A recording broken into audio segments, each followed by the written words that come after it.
Dis 'n koue herfsoggend in die Karoo, toe ek saam met Sue Milton 'n natuurstappie op Wolwefontein, net buite Prins Albert doen. Sy is 'n natuurkenner oor veral die plantspesies in die Karoo en besit saam met Richard Dean vir Renew Karoo, 'n onderneming wat veldrestaurasie doen. Hulle verskaf inheemse sade, plante en raad oor die Karoo-veld. Op 'n 2 uur lange stappie vertel Sue my meer oor die verskillende plante.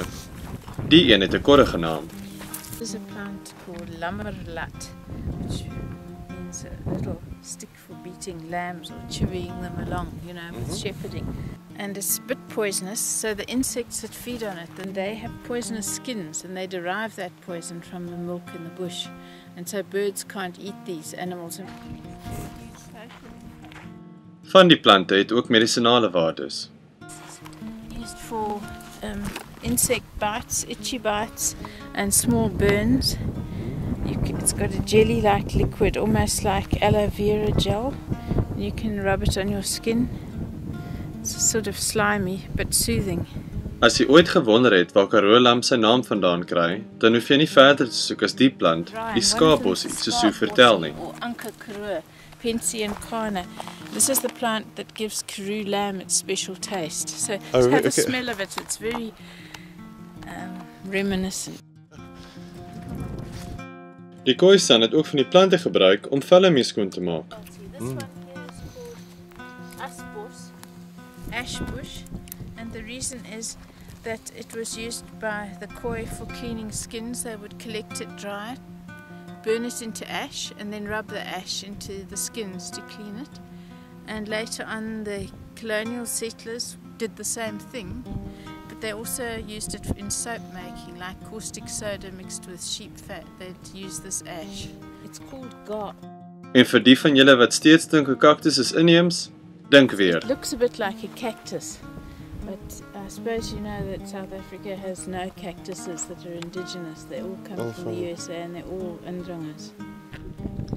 Daar is ook nie 'n tekort aan ander eienaardige plantname, soos die hairy nipple en haaspalle nie. Die Karoo word egter bedreig deur hidroliese breking, oftewel fracking. Sue is deel van die groep wat daarin geslaag het om 'n moratorium op die uitreiking van eksplorasielisensies te plaas. Proefbore in die geweste kan 'n impak op die grondwater en onomkeerbare nagevolge vir die Karoo hê. Because this is the bottom of a seabed, full of like pond sludge, full of dead plants and animals, and that's what makes the methane gas that's trapped in the shell. Here it's no longer trapped. So in other words, you can make them hire the use of the roads on your property. You can hire them the place that they actually drill, and you can, in your contract, you can specify the condition in which they leave your land. In theory. There's a limit. The landowner gets a little something for fixing up the roads or for hiring the small area where the drill is. But in the end, the landowner suffers the loss, and if the water is polluted, the landowner loses the ability to farm because all the water for sheep is groundwater.